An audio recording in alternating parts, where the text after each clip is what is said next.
Why do we wait for the storm to pass? We spend so much of our lives hiding under shelter, waiting for the perfect sunny day to be happy. We complain about the rain, we curse the clouds, but life is rarely just sunshine. If we only smile when the sky is blue, we will spend half our lives frowning.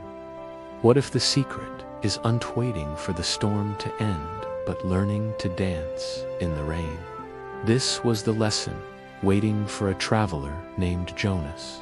He stood trapped under the awning of a closed bookshop, a prisoner of a sudden summer downpour.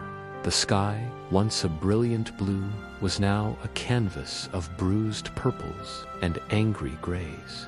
Water fell in thick, unrelenting sheets, drumming a furious rhythm on the tin roof above his head. Jonas was furious. He glanced at his watch for the 10th time in as many minutes. The hands seemed to mock him, moving with agonizing slowness. He had plans, perfect plans. A picnic in the meadow overlooking the village. A long walk through the sun-dappled woods. A day meticulously designed for happiness. Now, all of it was ruined, washed away by this inconsiderate storm. He felt a deep, personal injustice, as if the universe itself had conspired against him. He kicked at a loose stone on the pavement, the small act of violence doing nothing to soothe the rage simmering in his chest. He was completely dry, shielded from every drop, but inside he was drowning in misery. His resistance, his bitter refusal to accept the simple reality of the weather, was causing him far more suffering than the cold water ever could. The storm was just a storm. His anger was a cage he had built for himself. As he stewed in his own frustration, a flicker of movement in the deserted village square caught his eye. Through the shimmering curtain of rain, he saw a figure, an old woman. She wasn't running for cover. She wasn't even hurrying. She was walking slowly, deliberately, right in the middle of the deluge. Her hair, a shock of silver, was plastered to her head, and her simple dress was soaked through. But she wasn't miserable. She was laughing. Jonas watched, bewildered, as she tilted her head back, opening her mouth to catch the raindrops on her tongue, like a child tasting snowflakes for the first time. She spun in a slow, graceful circle, her arms outstretched, as if to embrace the storm itself. She splashed in a growing puddle with a joyful stomp of her bare feet. She was the picture of pure, unadulterated delight. It was so absurd, so contrary to his own feelings, that his anger momentarily gave way to disbelief. He could not contain himself. Cupping his hands around his mouth, he shouted across the square, his voice sharp with concern and a hint of condescension. "Old woman, what are you doing? You will catch your death. Get under here, out of the rain." The woman, Amara, stopped her gentle spinning. She turned toward the sound of his voice, a wide, genuine smile spreading across her face.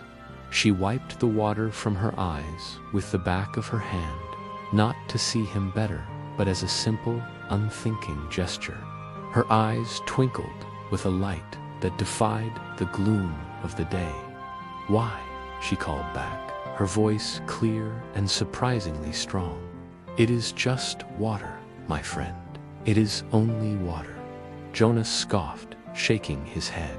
He felt a need to make her understand the gravity of the situation, the sheer wrongness of it all. Just water. It has ruined the day. Look at it. It is gray and wet and miserable. Amara did not argue. She simply listened, her smile never fading. Then she walked slowly toward him, her bare feet making soft splashing sounds on the cobblestones. She stopped just at the edge of his shelter, letting the rain continue to pour over her while he remained perfectly dry. She pointed a wrinkled finger to a dusty terracotta pot sitting near the shop entrance.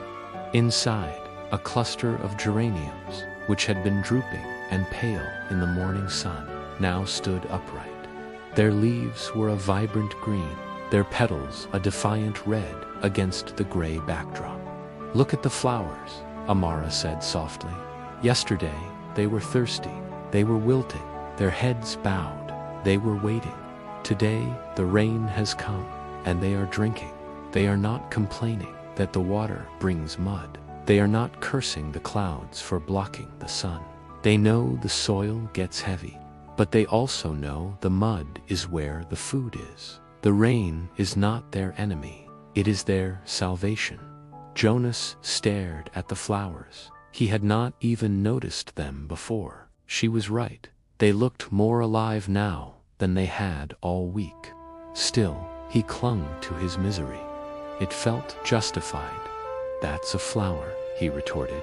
"I am a man with plans." Amara's gaze softened with understanding. "Yes, and you are treating the rain like an invader. You see it as an enemy that has laid siege to your day. But what if the rain is not an enemy? What if it is a guest? A guest that has come to wash the dust from the rooftops and the pollen from the air. It has come to give the trees a drink and to fill the rivers. The world was thirsty, and now it is being refreshed." She took another step closer, her peaceful presence a stark contrast to his coiled tension. "You are angry because the world is not behaving the way you want it to. You want to control the weather, the day, your life. But joy, my friend, is not found in commanding the sky. Joy is found in your willingness to soak it all up. Look at us. The rain falls on us both. You are dry and you are angry. I am wet. The misery is your choice." Her words hung in the air, more profound than the rumble of the distant thunder. It was as if a bolt of lightning had struck not the sky, but his own mind. He looked at Amara, truly looked at her, soaked and radiant. He looked at the thirsty flowers, now vibrant and alive. He looked at the clean, glistening streets, and then he looked inward. He felt the tight knot of anger in his chest, the rigid set of his jaw, the tension in his shoulders. It was the feeling of resistance. It was the feeling of a man trying to hold back the tide with his bare hands. An entire hour. He had wasted a whole hour being furious at something he could not change. An hour of his life spent in a bitter, pointless war against water falling from the sky. The rain was not good or bad. It simply was. It was his opinion, his judgment of the rain, that was the source of his suffering. It was his desperate clinging to a plan for a sunny day that had blinded him to the beauty of a rainy one. The tightness in his chest was not the fault of the storm. It was the cage he had built, bar by bar, with his own stubborn thoughts. And in that moment, he decided he was done being a prisoner. He took a slow, deep breath, filling his lungs with the cool, clean, rain-scented air. And then he stepped out from under the awning. The first shock of cold water on his warm face made him gasp. It was a jolt to his system, a physical sensation that shattered the last of his mental resistance. For a second, his old instincts flared the urge to retreat back into the dry, miserable safety of his shelter. But then, something else washed over him. Relief, a profound, bone-deep sense of release. A laugh bubbled up from his chest, surprising him. It was a real, unforced laugh. He looked at Amara, who was watching him with that same knowing smile. He laughed again, louder this time, tilting his own face up to the sky. The rain streamed down his cheeks, mingling with tears of release he did not even realize he was shedding. He was soaked to the bone in seconds. His perfect clothes were ruined. His plans were a distant memory. But he had never, ever felt lighter. He walked into the center of the square and began to turn. slowly at first, then with more abandon. He stomped in a puddle, sending a spray of water arcing into the air. He was free, free from his anger, free from his expectations, free from the tyranny of having to have a perfect day. He was just a man in the rain, and for the first time all day, he was truly, deeply happy. He had finally learned how to dance. The moral of this story is simple. We cannot control the storms of life, whether they are thunderstorms or personal struggles, but we can always control our reaction to them. Waiting for perfection leads to a life of frustration, while learning to find the joy in imperfect moments, learning to dance in the rain, is the secret to true freedom and happiness. Thank you for watching. If this story resonated with you, consider subscribing for more reflections on finding joy in the everyday. Stay mindful, and we'll see you in the next video.